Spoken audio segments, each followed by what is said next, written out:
गिबियावनो बासागिरि फोरबु जिसु ख्रिस्टखौ हामबाय होनदों। नैथियाव आंनि इउटुब चेनेलाव बे गोदान भिडिअनि गेजेरजों साफ्रोम नायगिरिफोरखौ फिन खनसेबाव बरायहरबावनाय थाबाय। आङो दिनै गोदान टपिक लानानै फैदों।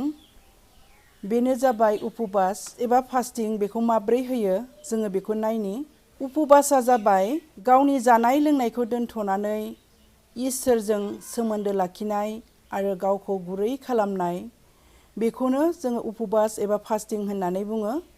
बाइबेलाव सोर माबायदि उपबास होदोंमोन जोङो बेखौ दायो नायनि। जोङो उपबास थायोब्ला जोंनि आत्मिक जिबनाव जोङो जौगानायखौ मोनो आरो गासै जोंनि गाज्रि सर', गाज्रि आखल आखु, गाज्रि साननाय, गाज्रि हास्थायनायफोरा गोजान जायो। जोङो बे उपबासनि गेजेरजों गोबां गावखौ जोङो कन्ट्रलाव लाखिनो हायो आरो जोङो गेदेर इसोरनि बोर आरो आसिरबादफोरखौ मोननो हायो। दासिम जोङो जेखौ मिथियाखै महान थाखोमानाय बिसयफोर बेफोरबायदिखौ जोङो फास्टिंनि गेजेरजों जोङो मोननो हायो। बाइबेलाव बेफोर जाहोननि थाखाय उदै बासिनायखौ जों मोनदों। गितफोर 35 नाम्बारनि 13 सिरियाव जोङो नायोबा मोननो हायो। गुबुननि दुखुनि समाव गावखौ दुखु होनाय, बस्ता गाननानै उदै बासिनाय जोङो राजा डेभिडनि सोमोन्दैयै जोङो मोनो। दिनै राजा डेभिडआ गावनि सुबुरिया एबा गावनि सुथुरफोरनि बेमार जानायाव माबायदि गावखौ दुखु होदोंमोन आरो उदै बासिदोंमोन जों बेयाव मोनो। इजराइलनि सासे गेदेर सेकेन्ड किं जानानै बेहा मा प्रयजन दंमोन गुबुननि थाखाय उदै बासिनो। जों बेनि गेजेरजों सोलोंनो हादों। दिनै बिथाङा इसोरनि बोसोनफोरखौ मानिदों आरो गावखौ इसोरनियाव गुरै खालामनो थाखाय बे उदै बासिखौ खालामनाय जों बाइबेलाव नुनो हादों। आरो गोबांथार जों बेबायदिनो नुनो मोनो। गुबुननि दुखुआव दुखु जाफानानै आरज खालामनाय बेफोर जाहोननि थाखायबो जों नुनो मोनो। जेब्ला दानियेला सिंहनि गरालाव गारसोमजादोंमोन आरो अन्थाइखौ गोगोमै होथेनानै महर बुनानै दोनदोंमोन, बे समाव दारियुस राजाया दानियेलनि थाखाय हरसे गावनि मोजां खाजाफोरखौ जायालाबानो उदै बासिनानै थानायखौ जों नुनो मोनदोंमोन। बेबायदिनो गोबां गुबुननि दुखुनि समावबो दुखु जारला जाफानानै उदै बासि आरज खालामनायखौ जों मोननो हायो। बाइबेलाव बेफोर जाहोनफोरनि थाखाय उदै बासि थानानै आरज खालामनायखौ जों नुनो मोनो। गावनि जाथिफोरनि, गावनि हारिफोरनि दुखु जारलायाव दुखु जाफानानै आरज खालामनाय जों निहिमियानि सोमोन्दै नायोबा नुनो हायो। निहिमियाया जेब्ला 20 बोसोरनि खेस्लिब अखाफोरनि सुसारास नोगोराव दङमोन, बे समाव बियो गावनि जाथि हारिफोरनि थाखाय बियो मोनसे खोथा खोनादोंमोन। जुदाय फोलेरनिफ्राय बेनि सोमोन्दो गोनां बिदा फंबायफ्रा जेब्ला सुसारास नोगोराव निहिमियानाव फैदोंमोन, अब्ला निहिमिया सोंदोंमोन, बन्दिनिफ्राय गलांनाय आंनि बिदा फंबायफ्रा बोरै दङ आरो जेरुसालेम नोगोरा बोरै दङ? बे बाथ्राखौ बियो सोंदोंमोन। जेब्ला निहिमियाया गावनि फंबायफोरनियाव सोंदोंमोन, अब्ला बिसोरो बुंदों, बन्दिनिफ्राय गलांनाय जेरुसालेम नोगोरनि जुदायारिफ्रा दायो गोबां दुखुआव दङ आरो अपमानाव दङ आरो जेरुसालेम नोगोरा गासैबो बायफ्रुनानै दङ आरो लांगोनानि दरजाफोरखौबो सावजोब्बाय।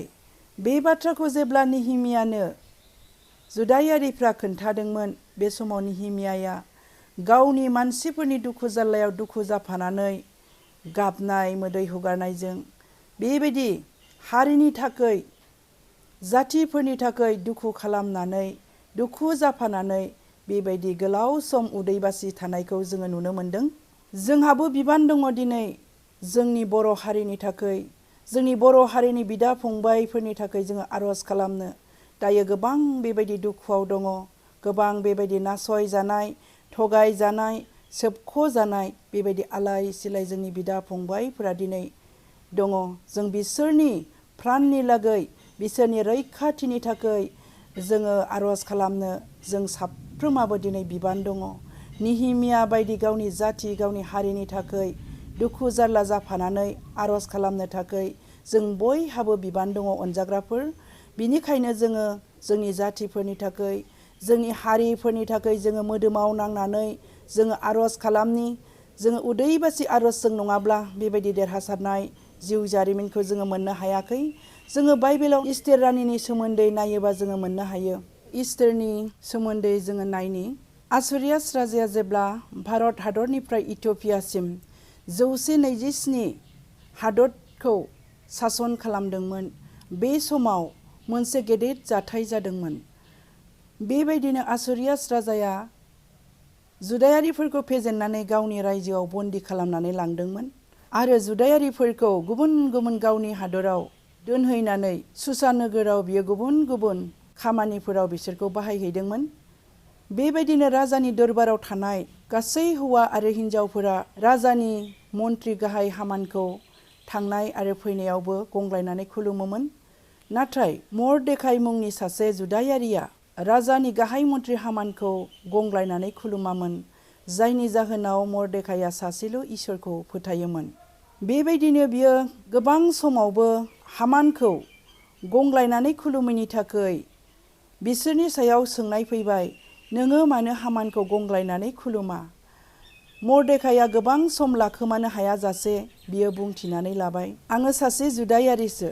जेब्ला बे बाथ्राखौ मिथिबाय अब्ला हामाना बिनि प्रति साननाय फैबाय आरो माबायदि बे जुदायारिफोरखौ नस्थ' खालामनो हागोन, बेनि सोमोन्दै बियो सुलु लायै लायै मोनसे बियो खायदा खालामनानै राजानियाव थांबाय। आसुरियास राजाखौ बुंबाय, महाराजा, नोङो जाय जुदायारिफोरखौ दिनै सुसा राज नोगोराव नोङो बन्दी खालामनानै लाबोदोंमोन, बे जुदायारिफोरा दिनै गोबांथार जालाङोब्ला बिसोरो जोंनि सुसा नोगोरखौ संहार खालामगोन।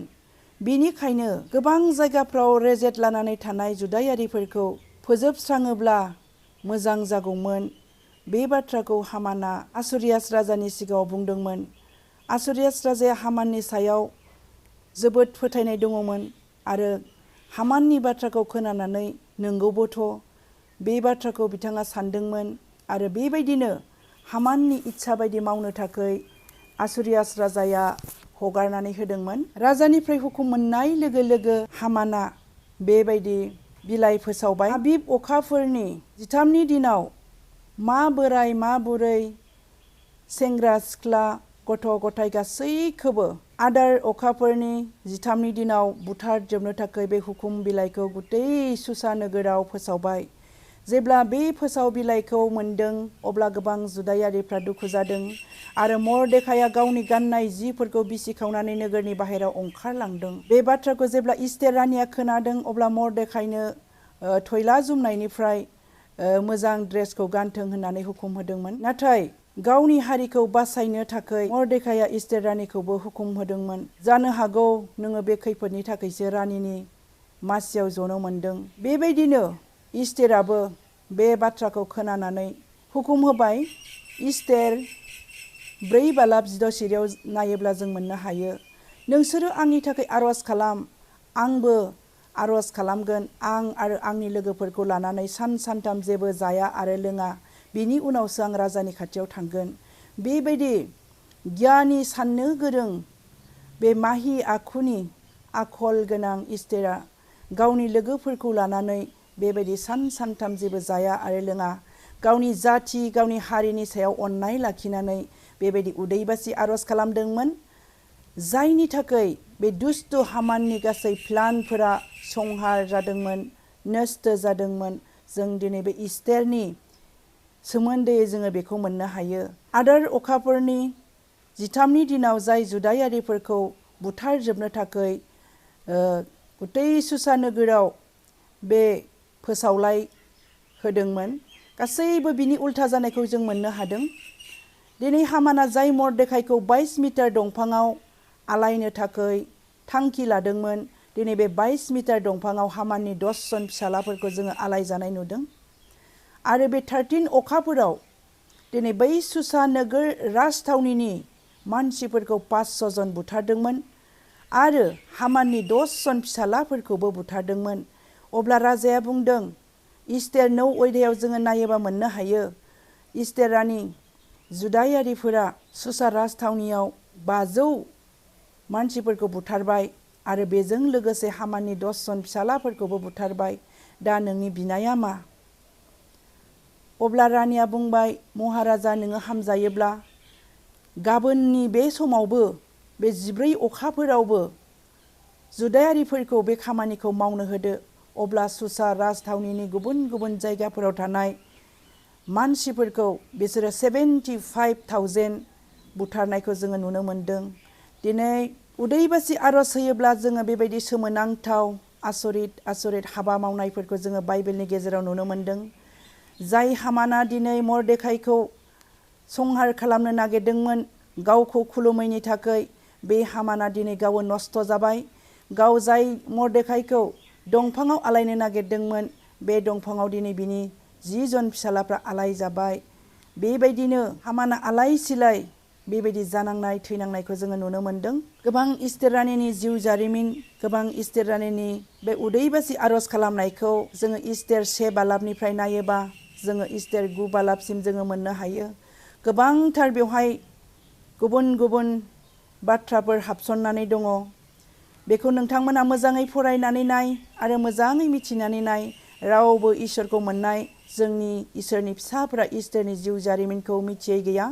दिनै मर्देखाइया इस्तेरनि आरजनि गेजेरजों आरो गावसोरनि आरजनि गेजेरजों दिनै सुसा राज नोगोरनि 127टा हादरनि राजानि गाहायाव बियो गाहाय मन्थ्रि जानायखौ जोङो नुनो मोनदों। जों बाइबेलाव बेफोर जाहोनफोरनि थाखाय उदैबासि आरज खालामनायखौ जों नुनो हायो। जों राजा जिहुसापातनि सोमोन्दै नायनि। राजा जिहुसापातआ माबायदि गाव सासे गेदेर राजा जानानै गावनि जाथि, गावनि हारि आरो गावनि नोगोरखौ रैखाथि होनो थाखाय जेब्ला एमनारि, मोआबारि, मिदियारिफोरा बे मोनथाम जाथिया लोगो नांनानै दिनै जुदा आरो जेरुसालेमखौ जेब्ला आक्रमण खालामनो थाखाय फैदोंमोन, बे समाव राजा जिहुसापातआ गिख्रङा जासे, बागदावा जासे बियो बिफा आसा बायदि गुबुनफोरनियाव सोनारा लाबानो बियो इसोरनाव सोनारनायखौ जों नुनो मोनदों। जेब्ला बेबायदि मोनथाम जाथिया लोगो नांनानै आक्रमण खालामनो थाखाय, गाग्लोबनो थाखाय फैदोंमोन, बे समाव राजा जिहुसापातआ उदैबासि आरज खालामनायखौ जों नुनो मोनदों।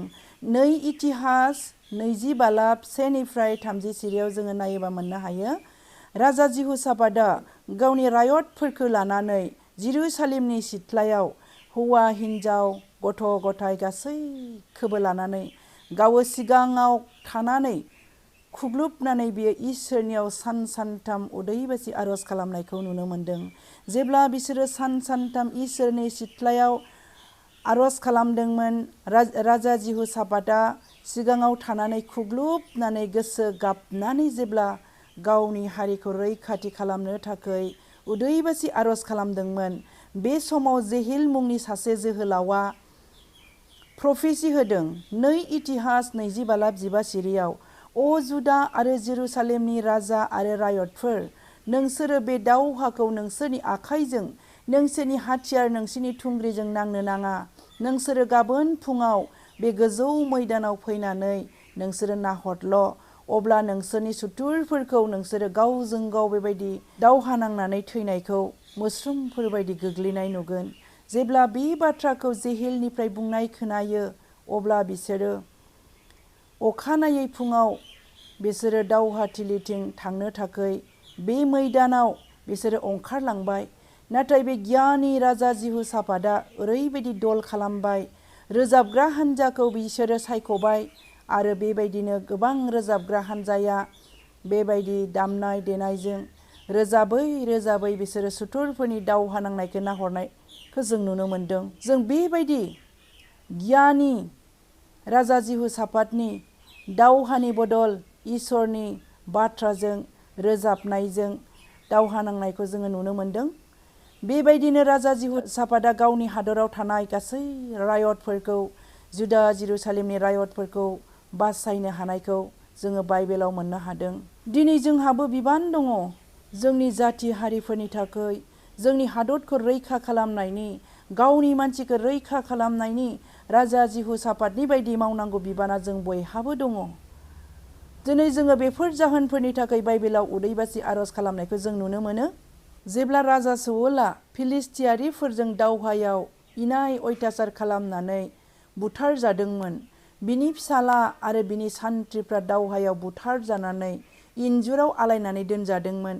अब्ला जेबेसनि गोहो गोनां गोहो गोरा साहसि मानसिफ्रा थांनानै सौलनि गोथै सह'खौ आरो बिनि सान्थ्रिफोरनि आरो फिसालानि गोथै सह'खौ इन्जुरनिफ्राय बोख्लायनानै बिसोरो सावहैदोंमोन आरो सावखान्दा बिगेंफोरखौ नोगोरनि फांसे साव बिफाङाव बिसोरो फबफैदोंमोन। बिसोरो जेबो जाया लोङा 7 दिन उपबास थादोंमोन। गावनि आंगो अनजाग्रा लोगोफोर थैनायाव दुखु जानानै दुखु खालामनानै बेबायदि जेबेसनि मानसिफ्रा 7 दिन उदैबासि खालामनायखौबो जों बाइबेलाव नुनो हायो। राजा डेभिडआ बथसेबाजों मोननाय गावनि फिसाज्लाया जेब्ला जब्रा जादोंमोन अब्ला बियो 7 दिन जेबो जाया आरो लोङा गावनि खथायाव बियो उन्दुसोनानै थादोंमोन आरो बे फिसा हौवानि थाखाय बियो 7 दिन उदैबासि आरज खालामनायखौबो जोङो नुनो मोनदों। जोङो बाइबेलाव बेबायदि जाहोननि थाखाय उदैबासि आरज खालामनायखौ जों नुनो मोनो। इसोरनि साजानिफ्राय रैखा मोननो थाखाय जोङो जुनानि सोमोन्दै नायोबा मोननो हायो। निनिबे नोगोरनि मानसिफ्रा जेब्ला 40 दिननि उनाव बुथार जानांगौनि दायाव फैबायमोन, बे समाव जेब्ला जुनाया निनिबे नोगोराव थांनानै फोसावदोंमोन, अब्ला निनिबे नोगोरनि मानसिफोरा आहार जानाय गथ'फोरनिफ्राय लानानै गासै मोसौ मोसा सानथाम जेबो जाया आरो लोङा उदै बासिनायखौ जों नुनो मोनदों। आरो राजानि खोमायाव जेब्लानो बे बाथ्राया हाबफैदों अब्ला राजाया बस्था गाननानै इसोरनि सिगाङाव आरज खालामनाय आरो उदै बासिनायखौ जों नुनो मोनदों। जना 3:5-8 सिरियाव जोङो नायोबा मोननो हायो। बे निनिबे नोगोरनि मानसिफ्रा गावसोरनि अपराधफोरखौ सिमान लानानै गोसो सोलायनानै बेबायदि उदै बासि आरज खालामदोंमोन। बे निनिबे नोगोराव गासै जना 4:12 जोङो नायोबा मोननो हायो 1,20,000 मानसिफोर दङमोन होननानै बुंदों। बेबायदि उदै बासिनि गेजेरजों 40 दिननि गेजेरावनो बे निनिबे नोगोरा बुथार जाजोबनो गोनांमोन। बे 1,20,000 मानसिफोरा दिनै उदै बासि आरज खालामनायनि थाखाय बासायनायखौ जोङो नुनो मोनदों। बेखौ जोङो जुना 4:12 लास्ट सिरियाव जोङो नायोबा मोननो हायो। निनिबे नोगोरखौ जिसु ख्रिस्ट'आ गावनो बुंदों। जोङो गोदान रदायाव नायोबा मोननो हायो। माथाइनि 12:41 सिरियाव जोङो नायोबा मोननो हायो। बे निनिबे नोगोरनि मानसिफ्रा जनानि बुंनायखौ खोनासंनानै गाव गावखौ पापनिफ्राय सिमान लानायनि थाखाय निनिबे नोगोरा सेकेन्ड कामिंआव बिसार गैला आरो निनिबे नोगोरा बे फिरिनि मानसिफोरखौ सोरगोनि आरफफोरजों गसंनानै बिसार खालामगोन। अब्ला जों नाय गोसो सोलायनानै आरज खालामनायाव मा फिथाइ दङ। थार ओंथियाव उदै बासिनाया इसोरजों गनायजाथाव होननानै माथाइनि 6:16-18 सिरियाव जोङो नायोबा मोननो हायो। आरो जेसाया 58:6 जोङो 13 सिरियाव नायोबा मोननो हायो। इसोरजों हामजानाय आरजआ बेबायदिसो। नंथारा आंजों हामजानाय उपबास खालामनाया बेबायदिसो। इनायनि बान्दोखौ खेवनाय, जुंगालनि सलबारिखौ बोखारनाय, नासयजानायफोरखौ सख'नानै हगारनाय आरो जुंगालमानिखौ सिफायनायासो। न' गैयैनो गावनि न'आव आश्रय होनाय आरो उखैनायफोरनो गावनि मोजां खाजाजों जाहोनायासो। बेबायदि हावरियाफोरनि फारसे अननाय लाखिनानै आरज खालामोब्लासो जोङो मानो फुंनि सान ओंखारनाय बायदि नोंनि स्राङा गोजोंनिफ्राय गोजों नुजागोन। बे बाथ्राखौ जोङो आइजाया चेप्टार 58 6 13 सिमाव नायोब्ला जोङो मोननो हायो। गोबां समाव जोङो बुंनो नागिरो जोङो उपबास खालामब्लाबो मानो जोंनि आरजखौ खोनासङा, जोङो बेबायदि गावखौ दुखु होब्लाबो मानो जोंनि फारसे नोङो गोसो होआ। बे बाथ्राखौ जोङो बाइबेलाव नायनि। जेसाया 58:3-4 सिरियाव बुंदों, नोंसोरो आरज खालामनायनि दिनाव नोंसोरो गावसोरनि मावग्राफोरखौ दुखु होदों। दानि बायदि नोंसोरो आरज खालामोब्ला नोंसोरनि आरज खालामनाया गोजौआव थांनाय नङा। नोंसोरो उपबास होब्लाबो नोंसोरो नांज्लायनायनि मुथिजों गावसोरनि मावग्राफोरखौ नासयनो, गावसोरनि गोसोफोरखौ सुफुंनोसो नोंसोरो आरज खालामो। जखरिया 7:5 सिरियाव बुंदों, बियो बेबायदि होनदों, नोंसोरो बयबो मानसिफोर आरो दौरिफोरनियाव सोंदो, नोंसोरो बे 7 बोसोर 7 अखाफोरनि 3नि अखाफोराव उपबास खालामनाया आंनि थाखायनो नोंसोरो खालामदोंमोन ने? आंनि थाखायनो नोंसोरो उदै बासिदोंमोन ने? नङा, नोंसोरो गाव गावनि गोसोखौ सुफुंनोसो, गाव गावनि गोसोखौ लुबैनायफोरखौ सुफुंनो थाखायसो नोंसोरो आरज खालामाखैमोन खोमा। जों बे बाथ्रानि गेजेरजों मिथिबाय इसोरा मानो खोनासङा। इसोरा गावनि थाखायल' बिग्रा सेल्फिश गोसोनि मानसिफोरनि बिनायखौ इसोरा खोनासङा। जायहा दिनै गावनि खाथि खालानि, गावनि जाति, गावनि हारि, गावनि बिदा फंबायनि दुरगथियाव दुखु जानानै गावखौ बावसोमो, बिसोरनि लागै आरज खालामो, इसोरा बिसोरनि आरजखौसो खोनासङो। दिनै जोङो जहन 9:31 सिरियाव नायोबा मोननो हायो, इसोरा पापिफोरनि आरजखौ खोनासङा। जायहा बिनि नियमफोरखौ मानियो, जायहा बिनि थोननाय बायदि थाबायो, बिसोरनि आरजखौसो इसोरा खोनासङो। बिदिब्ला जों मिथिबाय। आरोबाव बुंबावदों 1 जहन 1:9 सिरियाव, जोङो जोंनि पापफोरखौ सिमान लाब्ला बियो गावनि जबानखौ लाखिगोन। जोङो गाज्रि गावनि अपराध मावनायफोरखौ जुदि सिमान लायाब्ला, गावखौनो जुदि जोङो धार्मिक होननानै सानोब्ला, बिनि आरजआ माब्लाबाबो खोनासंजानाय नङा होननानै बाइबेला स्पष्ट बुंदों। माबायदि आरजआ खोनासंजायो? जिसु ख्रिस्ट'आ मा हाबा मावदोंमोन बे बुहुमाव थानाय समाव? जोङो माथाइनि 17:21 सिरिखौ जोङो नायनि। जेब्ला जिसु ख्रिस्ट'आ बे बुहुमाव दङमोन, अब्ला जिसु ख्रिस्ट'आ सासे मिर्गि गोनां गथ'खौ बिनियाव आरज खालामनो लाबोदोंमोन। जेब्ला आरज खालामनो लाबोदोंमोन, अब्ला जिसु ख्रिस्ट'आ बे गथ'निफ्राय बुहुतखौ धुमखि होनानै हुनदों आरो गथ'आ थैखानाय बायदि जादों। सेलाफ्रा जेब्ला सुनसान जायो, अब्ला जिसु ख्रिस्ट'खौ बुंबाय, गुरु, बे गथ'खौ जोंनियाव लाबोदोंमोन, नाथाय जोङो मानो होखारनो हाया?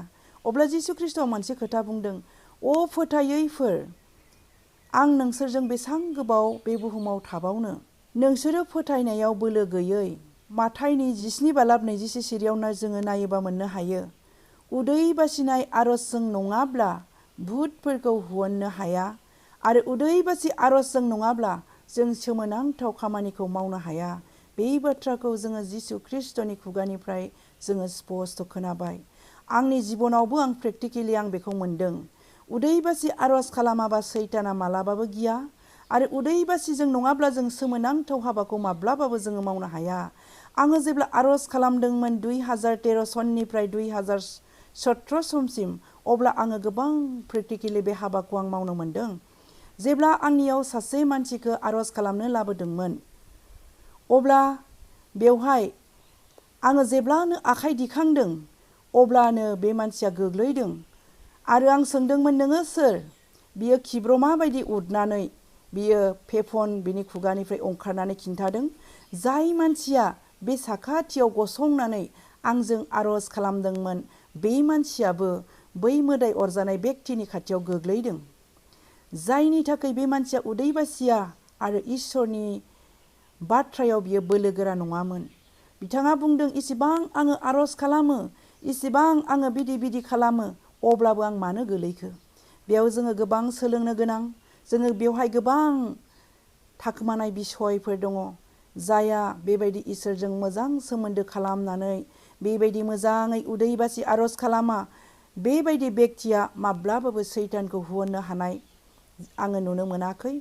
गोबांथार बेबायदिनो आं जेब्ला उदै बासिनानै बाइबेल स्टाडि खालामो, आरज खालामो, अब्ला सैतानजों अरजानाय मानसिफ्रा जेब्लानो आंनि खाथियाव फैयो, बिसोरो आंनि खर'निफ्राय अर जोंनाय नुनानै बिसोरो गोग्लैनाय, खुग्लुबनाय, बेबायदि गोबां आसरित खामानिफोरखौ आङो बे उदै बासि आरजनि गेजेरजों आं गावबो नुनो मोनदों।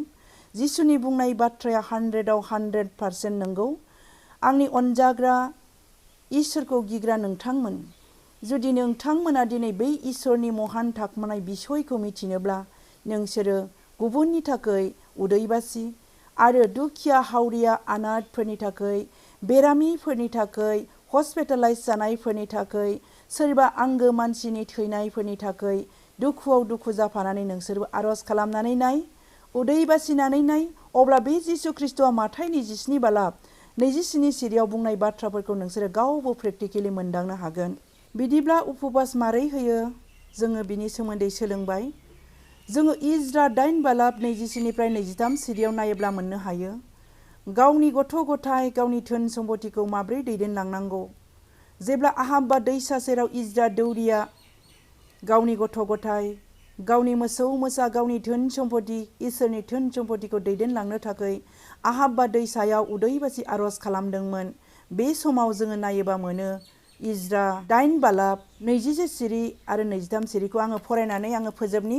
जोङो जोंनि फिसाफोरखौ आरो जोंनि धोन सम्पतिफोरखौ लामायाव मोजाङै नेनानै लांनाय बायदि आङो बे आहाबा दैसा सेराव जोंनि इसोरनि सिगाङाव उपबास थानो आरो बेयाव गुरै जानो जों गासैनिबो लागै हुकुम होबाय। बिनिखाय जोंखौ सान्थियै दैदेनलांनाय बायदि जोङो उपबास थानानै इसोरनाव आरज खालामबाय आरो बियो जोंनि आरज खालामनायखौ खोनासंनानै जोंखौ मोजाङै दैदेनलांबाय।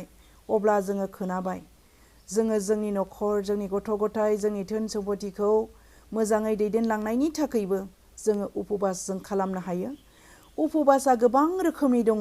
सोरबाया मिरामिस जानानैबो खालामो आरो बेबायदिनो सोरबाया आदा बेलाबो आरज खालामो। जोङो सानथाम हर हरथाम बेबायदि उदैबासि खालामनाय जोङो बाइबेलाव नुनो हायो आरो 7 दिन उदैबासि आरज खालामनायखौ जों नुयो। 10 दिनबो जोङो उदैबासि आरज खालामनायखौ जों नुनो मोनो।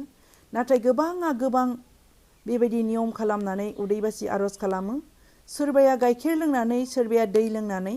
नाथाय द्राय जुदि फास्टिं खालामनोबा नोङो इसोरनिफ्राय जुदि मोजां फिनखौ मोननो लुगैदोंबा जों इस्टेर रानिनि बायदि जेबो जाया आरो लोङा जोङो आरज खालामनो जोङो नांगौ। आङो दिनै उदैबासि आरज खालामनायनि सोमोन्दै आं गोबां बुंला। आङो बेसेखौनो बुंनानै दिनैनि बे उदैबासि आरजनि सोमोन्दै आङो बेखौनो बुंनानै दोनथ'नाय जाबाय। गोजोन्थों।